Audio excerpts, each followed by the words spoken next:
नाश्ते की रानी पाव भाजी की कहानी क्या है?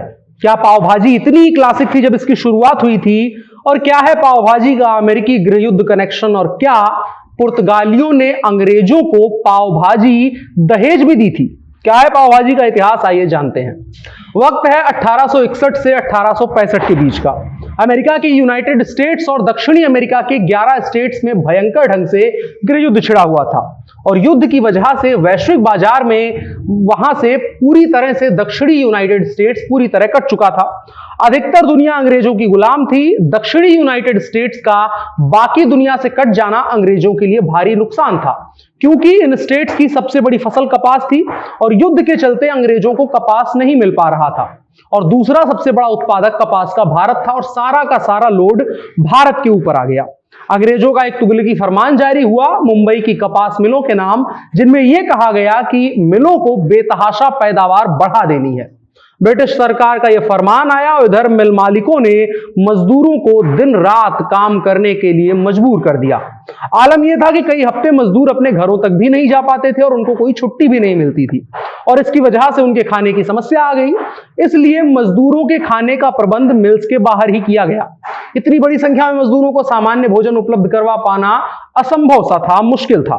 इसलिए छोटे छोटे खाने के स्टॉल्स लगाए गए, जिनका उद्देश्य यह था कि वो कीमतों में कम हो और पेट भरने वाले हो और जल्दी बन सके, टाइम ना लगे। सबसे बड़ा ये मामला था और इन सभी स्टॉल्स वालों ने इसी मौके का फायदा उठा करके और मजदूरों का पेट भरने के लिए एक नई डिश ही इजाद कर दी। घरों में बची हुई सब्जियां, अंग्रेज अफसरों के यहां बची हुई सब्जियां और कुछ अन्य सब्जियों को मिलाकर के एक सब्जी बनाई गई जिसे भाजी का नाम दिया गया। अब भाजी के साथ रोटी तो नहीं खाई जा सकती थी, क्योंकि रोटी बनाने में वक्त लगता था और सबसे बड़ा मसला वक्त था। तो इसलिए बेकरी में बचे हुए ब्रेड को काट करके सेका जाने लगा। बचे हुए तेल या बचे हुए मक्खन में उसको सेका गया और वैसे भी सेका गया उसको, और चंद मिनटों में एक ठीक ठाक खाने के लिए सामान तैयार हो गया और उसे सस्ते रेटों पर मजदूरों को उपलब्ध करवाया गया और धीरे धीरे पॉपुलर हो गई। आज रेडी से लेकर के 5 सितारा होटलों में मिलने वाला यह व्यंजन एक वक्त पर मजबूरी की रोटी हुआ करता था। अगर इसके इतिहास में जाएं और कुछ फूड हिस्टोरियंस की माने तो पाव भाजी का एक पुर्तगाली कनेक्शन भी है। पुर्तगाली जो अंग्रेजों से पहले लुटेरे बन चुके थे और उनका अनुकरण करते हुए अंग्रेजों ने भी लूट खसोट करते हुए अपना साम्राज्य विकसित किया।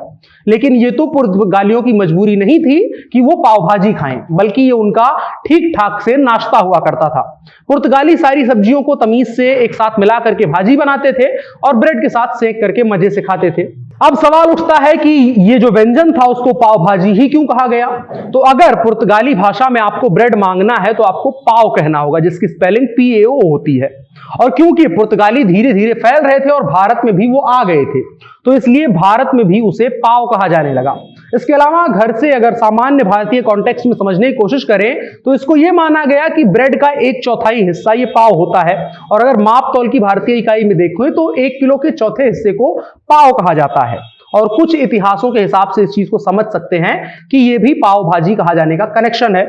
और एक और इतिहास है इसमें कि पाव भाजी की शुरुआत कैसे हुई। चूंकि अंग्रेजों से पहले मुंबई समेत भारत के कई हिस्सों पर पुर्तगालियों का कब्जा था और भारत में अंग्रेजों की ताकत बढ़ रही। इसी दौरान एक अंग्रेज प्रिंस की शादी पुर्तगाल की राजकुमारी कैथरीन डी ब्रिगनेजा से हुई और पुर्तगालियों ने मुंबई को तोहफे में अंग्रेजों को दे दिया और साथ ही साथ पाव भाजी की रेसिपी भी दे दी। और भारत वाले जैसा कि सब कुछ अपना लेते हैं तो पाव भाजी भी दम लगा के अपना ली। अब अगर आपके मुंह में पानी आ गया है तो आप ऑर्डर भी कर सकते हैं, और अगर बनाना है तो जल्दी जल्दी आपको रेसिपी भी बता देते हैं। आलू, मटर, फूल गोभी, गाजर, प्याज, टमाटर, अदरक, शिमला मिर्च समेत जितनी भी अच्छी सब्जियां आपको मिल सकती हैं वो सब कुछ काट मिला लें। लाल मिर्च पाउडर, हल्दी पाउडर, धनिया जीरा पाउडर और पाव भाजी मसाला भी मिलता है। नींबू का रस और मक्खन, इन सबको मिला करके आप अपनी बढ़िया से भाजी बना सकते हैं। इसके अलावा बन में आपको मार्केट बढ़िया सा मिल जाता है, उसको लेकर के आए, मक्खन में उसे अच्छे से सेक लें और पाव भाजी आपकी सर्व होने के लिए तैयार है।